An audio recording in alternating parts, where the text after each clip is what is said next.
गांव सुरजनपुर अपने नाम की तरह ही उजले और हंसमुख लोगों के लिए जाना जाता था। चारों ओर हरे भरे खेत, सुबह के सूरज की किरणों से चमकती नदी और बच्चों की किलकारियां, यही उस गांव की पहचान थी। लेकिन एक दिन जब लोग सुबह उठे तो आकाश में कुछ अजीब था। सूरज नहीं निकला था, न कि बादल थे न धुंध। आकाश बिल्कुल साफ था, लेकिन सूरज गायब था। लोगों ने पहले तो सोचा कि यह कोई ग्रहण है, लेकिन न किसी खगोल शास्त्री ने घोषणा की थी, न किसी ने कोई छाया देखी। बस एक नीला आकाश बिना रोशनी के। गांव के बुजुर्ग पंडित हरिहरलाल ने आसमान की ओर देखा और बुदबुदाए, ये तो वही संकेत है जो हमारे पुरखों ने कहा था। जब सूरज आकाश से लुप्त हो जाएगा, तब धरती की असली परीक्षा शुरू होगी। लोग डर गए, लेकिन गांव का एक युवक अर्जुन, जिसे हर कोई दीवाना अर्जुन कहता था, हंस पड़ा। अरे पंडित जी, सूरज कहीं जा थोड़े सकता है, ये कोई वैज्ञानिक वजह होगी। चलिए हम देखते हैं। परंतु जब रात आई तब असली डर शुरू हुआ। रात में तारे भी नहीं दिखे, केवल एक स्याह गाढ़ा अंधकार जिसमें अपनी ही छाया खो जाए। अर्जुन को हमेशा से विज्ञान और रहस्य की बातें खींचती थीं। उसने गांव के पुराने स्कूल में जाकर अपनी छोटी सी दूरबीन निकाली, लेकिन जब उसने देखा तो कुछ अजीब पाया। आसमान एक तरह का नीला पर्दा बन गया था, मानो किसी ने ब्रह्मांड पर पर्दा डाल दिया हो। उसे याद आया कि उसके दादा कहा करते थे, सूरज के बिना आकाश तब होता है जब मनुष्य अपने अंदर के प्रकाश को भूल जाता है। अर्जुन को यह बात अब अर्थपूर्ण लगी। वह सोचने लगा, क्या यह सच में कोई ब्रह्मांडीय समस्या है या मनुष्य की भूल? अगली सुबह वह नीलिमा, गांव की एक समझदार युवती, के पास गया। नीलिमा पढ़ी लिखी थी और खगोल विज्ञान में रुचि रखती थी। अर्जुन ने कहा, नीलिमा, तुम्हें नहीं लगता कि यह सब कुछ सामान्य नहीं है? सूरज तो एक तारा है, वो यूं गायब नहीं हो सकता। हाँ, यह प्राकृतिक नहीं है, लेकिन अर्जुन, यह भी संभव है कि हमारे संसार के और किसी स्तर में कुछ टूट गया हो, जैसे कि प्रकाश और अंधकार का संतुलन। उन दोनों ने मिलकर फैसला किया कि वे गांव के बाहर पहाड़ी पर बने पुराने सूर्य मंदिर जाएंगे, जो अब खंडहर बन चुका था। सूर्य मंदिर वर्षों से वीरान पड़ा था।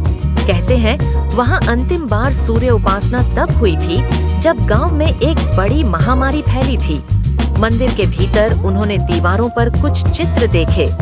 एक में सूरज को आकाश छोड़ते दिखाया गया था और नीचे मनुष्य अपने लालच और युद्धों में उलझे हुए थे। दूसरे में लिखा था, जब मनुष्य का हृदय अंधकार से भर जाएगा, तब सूर्य अपना चेहरा छिपा लेगा। अर्जुन ने दीवार पर उकेरी एक पंक्ति जोर से पढ़ी, प्रकाश पाने के लिए पहले आत्मा को उजाला देना होगा। तो क्या यह सब प्रतीकात्मक है या सचमुच सूरज चला गया है? शायद दोनों। अगर यह दुनिया अपने भीतर के प्रकाश को खो चुकी है, तो सूरज का छिप जाना केवल उसका परिणाम है। वे दोनों मंदिर की गहराई में उतरते गए। नीचे एक गुफा थी जिसमें एक प्राचीन दीप रखा था, बुझा हुआ। उसके पास पत्थर की पटिया पर लिखा था, जब यह दीप फिर से जल उठेगा तब सूरज लौट आएगा। अर्जुन ने दीप जलाने की कोशिश की, पर कोई बाती नहीं थी, कोई तेल नहीं। यह दीप साधारण नहीं है, इसे बाहरी आग से नहीं, भीतर की ज्योति से जलाना होगा। अर्जुन ने आंखें बंद की। उसने अपने मन की हर छाया को देखने की कोशिश की, अपने गुस्से, अपने डर, अपने अहंकार को। धीरे धीरे उसे लगा जैसे भीतर एक छोटा सा प्रकाश बिंदु चमक रहा है। नीलिमा ने भी ध्यान लगाया। दोनों के चारों ओर का वातावरण धीरे धीरे बदलने लगा।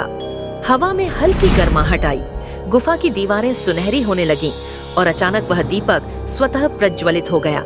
जैसे ही दीप जला, गुफा की छत में एक किरण चमकी जो ऊपर आसमान तक चली गई। सूर्य मंदिर कांपने लगा और आसमान में हल्की सुनहरी आभा फैलने लगी। गांव के लोग बाहर दौड़े। वहां क्षितिज पर सूरज की पहली किरण उभर रही थी। गांव वाले खुशी से झूम उठे, लेकिन अर्जुन और नीलिमा समझ चुके थे कि यह केवल एक शुरुआत है। सूरज लौट आया है, लेकिन अगर मनुष्य फिर से अंधकार में डूबा तो वह फिर चला जाएगा।